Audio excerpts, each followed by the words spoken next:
जून के पहले हफ्ते में म्यांमार के राष्ट्रपति मिन ऑन्ग लियांग जो हैं वो भारत आते हैं। भारत आकर उनकी जब एक विजिट होती है तो इस विजिट के दौरान एक स्पेसिफिक पॉइंट पे चर्चा होती है कि दोनों देश क्रिटिकल मिनरल्स और रेयर अर्थ एलिमेंट्स पे कोलैबोरेट करेंगे। मैटर इसलिए करता है क्योंकि अगर आप म्यांमार को देखो तो म्यांमार इस मोमेंट पर विश्व का third largest rare earth output रखता है 31,000 टन्स के हिसाब से। म्यांमार इस मोमेंट पर डिस्प्रोजियम और टेर्बियम दोनों रेयर अर्थ एलिमेंट्स में बहुत ज़्यादा क्वांटिटी में उनको आज की डेट में रखता है, और ये दोनों के दोनों रेयर अर्थ एलिमेंट्स डिस्प्रोसियम और टेर्बियम आज की डेट में इलेक्ट्रिक व्हीकल्स हों, विंड टर्बाइंस हों या प्रिसीशन डिफेंस इक्विपमेंट्स हों, तीनों जगह पर ये काम आते हैं। लेकिन सबसे बड़ी बात यह है कि मेजॉरिटी म्यांमार के क्रिटिकल मिनरल्स और रेयर अर्थ एलिमेंट्स जितने भी हैं ये म्यांमार के नॉर्थ के इलाके कचिन स्टेट जो है वहाँ पर पहली बात तो पाए जाते हैं। अब सबसे बड़ी बात यह है कि कचिन स्टेट म्यांमार के अंदर एक बड़ा ही फ्रेगमेंटेड सा स्टेट है। वो वहाँ पर जिस प्रकार की राजनीति इस मोमेंट पर चल रही है, बड़ी बिखरी हुई राजनीति है, लेकिन इस एरिया में डिस्प्रोजियम और टेर्बियम के साथ साथ टिन, टंगस्टन और जेड ये तीन भी भारी मात्रा में पाए जाते हैं। अब सबसे बड़ी बात क्या है, जब ब्रिटिश बर्मा में 1850 के आसपास आई थी 1850s में, तो ब्रिटिश ने एक रणनीति अपनाई थी जिसको कहते हैं डिवाइड एंड रूल। ब्रिटिश ने क्या किया था कि जो म्यांमार के प्लेन एरियाज हैं जहाँ पर सारे बुद्धिस्ट रहते थे, उन एरियाज़ को उन्होंने एक अलग प्रशासनिक मॉडल से पहली बात तो गवर्न करा।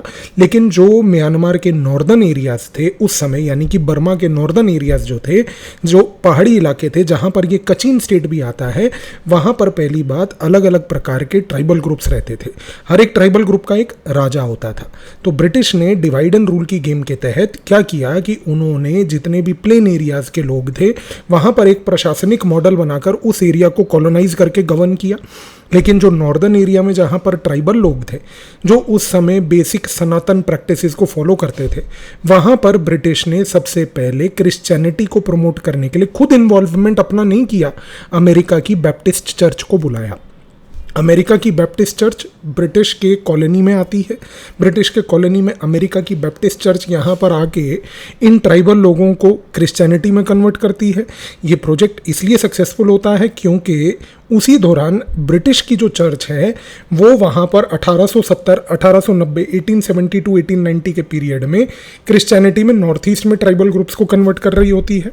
उस समय जो मेघालय, असम, मिजोरम जो आज मणिपुर ये राज्य हैं, नागालैंड जो आज राज्य है, उस समय जो एक नॉर्थ ईस्ट की बड़ी टेरिटरी जिसको हम Nipah, north east frontier agency कहते थे, उससे पहले उसको नॉर्थ ईस्ट फ्रंटियर ट्रैक्ट कहते थे, NEFT, उस इलाके में ब्रिटिश ने एक जगह पर ये क्रिश्चियनिटी के कन्वर्जन का रैकेट चलाया। बर्मा के नॉर्दर्न एरिया के कचिन रीजन में इन्होंने अमेरिकन बैप्टिस्ट चर्च को बुलाकर ये काम चलाया। लेकिन इसके बाद क्या हुआ, 1948 में बर्मा को ब्रिटिश से और ब्रिटिश की हुकूमत से आज़ादी मिली। जब आज़ादी मिली तो उस समय एक बड़ा महत्वपूर्ण पॉइंट था जिसको हम कहते हैं पैंगलोंग अग्रीमेंट। पैंगलोंग अग्रीमेंट एक ऐसा अग्रीमेंट था 1947-48 में जिसमें ब्रिटिश हुकूमत ने ये बात बोली कि जो बुद्धिस्ट लोग जो प्लेन्स के हैं म्यांमार के, जो बर्मा के बुद्धिस्ट लोग जो प्लेन एरिया में निचले इलाकों में रहते हैं, वो लोग अपनी हुकूमत किसी भी तरीके से नॉर्दर्न एरिया के ट्राइबल ग्रुप्स के ऊपर जिनको वो क्रिश्चियनिटी में कन्वर्ट कर चुके थे उनके ऊपर नहीं अपनाएंगे। उनका उद्देश्य ये था कि वो क्रिश्चियंस को एक ऑटोनॉमी देना चाहते थे। कचिन इलाके में जितने लोग वहाँ पर रहते थे, जो कचिन एरिया के ट्राइबल लोग थे, उन सारे कचिन ट्राइबल लोगों को इन्होंने क्रिश्चियनिटी में कन्वर्ट कर लिया था। तो वो चाहते थे कि उनको एक ऑटोनॉमी दी जाए। उस ऑटोनॉमी के तहत ब्रिटिशर्स का उद्देश्य ये था कि कल को ब्रिटिश या फ्यूचर में अमेरिका किसी को भी इस रीजन में इंटरफेयर करना हो तो कम से कम एक ये क्रिश्चियन ग्रुप हमारे पास रहेगा जिसके थ्रू हम इंटरफेरेंस कर सकते हैं। अब सबसे बड़ी ब्यूटी क्या थी, 1947-48 में पैंगलोंग अग्रीमेंट में ये बात बोल तो दी गई, लेकिन ये अग्रीमेंट इफेक्टिवली एग्जीक्यूट नहीं हुआ। उसका कारण क्या है? कारण ये है कि 1950s में अमेरिका ने बदमाशी शुरू करी। अमेरिका ने 1950s में कचिन एरिया में अपने जो लोग थे CIA के, उनको वहाँ पर भेजकर चाइना के ऊपर नज़र रखनी चालू करी। उसके दो कारण हैं। पहला कारण ये है कि जो कचिन इलाका है म्यांमार का, ये कचिन इलाका चाइना के यूनान प्रोविंस से एकदम जुड़ा हुआ है। दूसरी बात यह है कि ये जो कचिन इलाका है, इस इलाके से चाइना के ऊपर नज़र रखना इसलिए महत्वपूर्ण था क्योंकि 1949 में चाइना में सिविल वॉर ख़त्म हुई थी और वहाँ पर एक communist party of China CPC ने अपना कब्जा बना लिया था। तो अमेरिका को ये लगा कि ब्रिटिश ने हमारे लिए एक एसेट यहाँ पर कचिन इलाके में क्रिएट करा है, तो उस समय उन क्रिश्चियंस का सहयोग लेकर इन्होंने पहली बात तो चाइना पे नज़र रखी। चाइना ने इस चीज़ को ऑब्जर्व कर लिया।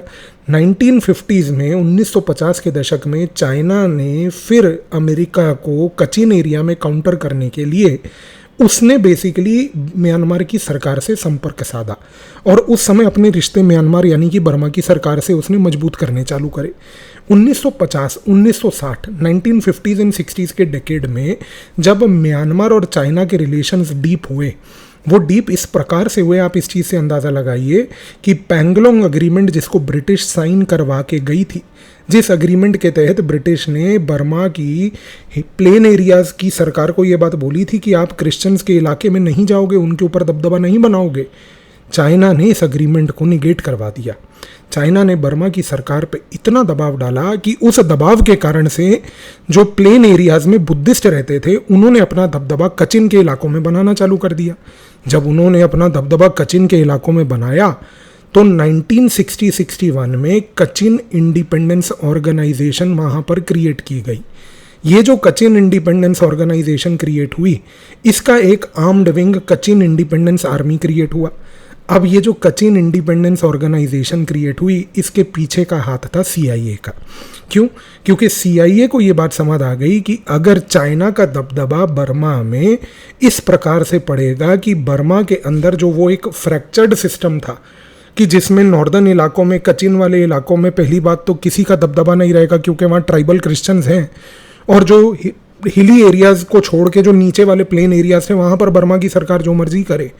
जब उसने इस चीज़ पे खतरा आते हुए देखा तो एक बड़ी दिलचस्प चीज़ ये हुई कि अमेरिका ने एक ethnic armed organisation Kachin Independence Army under the umbrella of Kachin Independence Organisation वहाँ पे क्रिएट कर दी।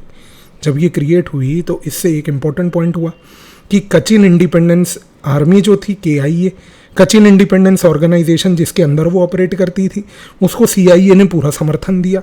अब CIA ने समर्थन दे के KIA या KIO के तहत पूरे के पूरे नॉर्दर्न इलाके में अपना दबदबा बनाए रखा। कचिन इंडिपेंडेंस आर्मी अमेरिका के कहने पे भारत से भी लड़ती थी, अमेरिका के कहने पे वो चाइना से भी लड़ती थी, अमेरिका के कहने पे वो बर्मा से भी लड़ती थी। इस कॉन्टेक्स्ट में कचिन इंडिपेंडेंस आर्मी ट्रांसफॉर्म हो गई एक प्रकार की अमेरिका का एक्सटेंशन बर्मा म्यांमार में, जिसके थ्रू बर्मा में अमेरिका ने इंटरफेरेंस चालू करी। अब आप याद करो, मैंने शुरुआत में आपको एक बड़ी महत्वपूर्ण बात बोली थी। कचिन स्टेट जो है उसकी लोकेशन क्या है? वो लोकेशन है चाइना के यूनान प्रोविंस के पास। लेकिन अगर एक जगह पर उसकी लोकेशन इस तरफ को चाइना के यूनान प्रोविंस के पास है तो इस तरफ उसकी लोकेशन जो है वो भारत के मणिपुर मिजोरम के पास है। 1980-90 के दशक में अमेरिका की CIA ने सैटेलाइट इमेजरी का प्रयोग करके पहली बात तो ये पता लगाया कि यहाँ पर कचिन के इलाके में बहुत सारा रेयर अर्थ एलिमेंट है। 2010 के डेकेड्स में जियोलॉजिकल सर्वेज अमेरिका ने करवाए, जिन सर्वेज के तहत ये पता चल गया और कंफर्म हो गया कि भाई कचिन एरिया में बहुत सारा आज की डेट में रेयर अर्थ एलिमेंट है। इसके बाद एक चीज़ तय हो गई, चाइना जो है क्योंकि वो अपना दबदबा बर्मा में बना चुका था, इस दबदबे की वजह से कचिन के इलाकों में धीरे धीरे चाइना ने एक एंट्री ले ली और KIA जो कि बेसिकली CIA का क्रिएटेड फ्रंट था, उसी को कोऑप्ट कर दिया। चाइना ने एक ऐसा खेल खेला कि चाइना ने CIA के द्वारा बनाया गया एक संगठन जो है उसको ही एक तरीके से खरीद लिया, इस प्रकार से कि उसको बोला कि हम आपको पैसे के सवाए वो सब चीज़ देंगे जो अमेरिका आपको नहीं दे पा रहा, क्योंकि अमेरिका सवाए पैसे के आपको कुछ नहीं दे पा रहा। इस कॉन्टेक्स्ट में चाइना ने अपनी एंट्री इस एरिया में बनाई, इस एरिया में बनाकर वहाँ से रेयर अर्थ एलिमेंट्स जितने भी हैं वो खींचने चालू कर दिए। अब जैसे ही ये खींचने चालू कर दिए तो जाहिर सी बात है कि अब ये अमेरिका की इकलौती बैटल सिर्फ कचिन एरिया में नहीं रही। अब अमेरिका को चाइना को यहाँ से कचिन एरिया से निकालना था। कचिन एरिया से निकालने के लिए अमेरिका ने पहले भारत का साथ लिया। 2017-18 से लेकर 2023 तक लगभग 5 से 6 साल तक भारत और अमेरिका एक दूसरे के साथ इंटेलिजेंस लेवल पर कोलैबोरेट करते रहे, इस पॉइंट ऑफ व्यू से कि वो धीरे धीरे चाइना को पहली बात कचिन के इलाके से दूर करें, और इस चीज़ में दोनों देश सक्षम हुए। लेकिन 2022-23 तक 2022-23 तक अमेरिका और भारत के रिश्तों के बीच में भी दरारें पैदा हुई। तो भारत को भी ये बात लगने लगी कि आप जब हमारे साथ एक लार्जर डिप्लोमेटिक कैनवस पे अगर इश्यूज क्रिएट करोगे तो फिर हम आपका यहाँ पर इंटेलिजेंस लेवल पर सपोर्ट किस बात के लिए करें। जब भारत ने अपना सपोर्ट धीरे धीरे पीछे खींचना 2022-23 तक चालू किया, क्योंकि ये सारे ऑपरेशंस नॉर्थ ईस्ट से रन होते थे, तो इसका खमियाजा ये हुआ कि अमेरिका ने भारत के ऊपर दबाव डाला और भारत के नॉर्थ ईस्ट में मणिपुर को डिस्टेबलाइज किया। इस चैनल पे मैं कई बार मणिपुर के वीडियोस बना चुका हूँ, जिसमें मणिपुर के डोमेस्टिक लोकलाइज्ड कॉन्फ्लिक्ट के जो लार्जर जियोपॉलिटिकल एस्पेक्ट्स थे मैं एक्सप्लेन कर चुका हूँ। मैं उस चीज़ पे दोबारा नहीं जा रहा, वो 1-1 घंटे के लंबे वीडियोज़ हैं। आप उस चीज़ को और उस खेल को ऑलरेडी जानते हो। अब आप लेकिन डॉट्स को अगर कनेक्ट करो तो अब आपको लार्जर पिक्चर यहाँ क्लियर हो रही होगी।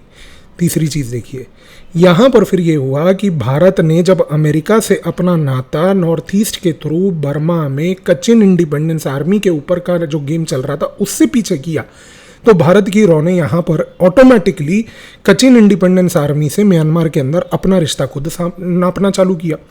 और 2025 तक तो गेम कुछ ऐसी पलट गई कि जहां पर एक जगह पर भारत की इंटेलिजेंस अमेरिका के साथ पहले कोलैबोरेट करके चाइना को बाहर कर रही थी कचिन वाले इलाके से, अब गेम उल्टा हो गया है कि अब भारत और चाइना कहीं ना कहीं बैकएंड लेवल पर एकजुट हो रहे हैं अमेरिका को इस एरिया से बाहर निकालने के लिए।